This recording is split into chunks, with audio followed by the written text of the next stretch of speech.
Presidente, l'accoltellamento a Trieste in viale di ieri tra giovanissimi, baby gang in azione un po' in tutte le province, c'è un allarme sicurezza tra giovani e giovanissimi? È un fenomeno che, devo dire, abbiamo già visto in altre città italiane ben più sviluppato che da noi e che purtroppo sta arrivando anche da noi, con il quale Regione Friuli-Venezia Giulia oltretutto sta cercando non soltanto di collaborare con ovviamente le forze dell'ordine per quanto di sua competenza, che sono competenze limitate, ma stiamo anche cercando di capire attraverso uno studio specifico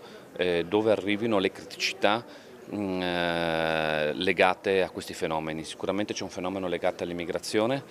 e devo dire purtroppo non all'immigrazione di prima generazione ma di seconda generazione. Vuol dire che c'è un serio problema di integrazione perché sono ragazzi che hanno cittadinanza italiana, in molti casi, e che però, quindi questa è la testimonianza che la cittadinanza non serve ad integrare rispetto ad altre tesi, che però continuano evidentemente a non riuscire ad integrarsi nel nostro modello sociale e questo crea tensione e crea anche purtroppo anche fatti legati alla violenza. Su questo quando dobbiamo porci un interrogativo, qual è la causa, da quali tipi di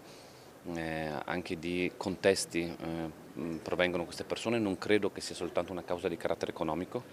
ma a tutto tondo come istituzioni dobbiamo cercare di intervenire per andare ovviamente a colpire e punire chi compie atti di questo genere, ma anche prevenire dal punto di vista strutturale fenomeni di questo tipo. Infine le chiedo se può commentare le parole di Salvini sulla chiusura dei centri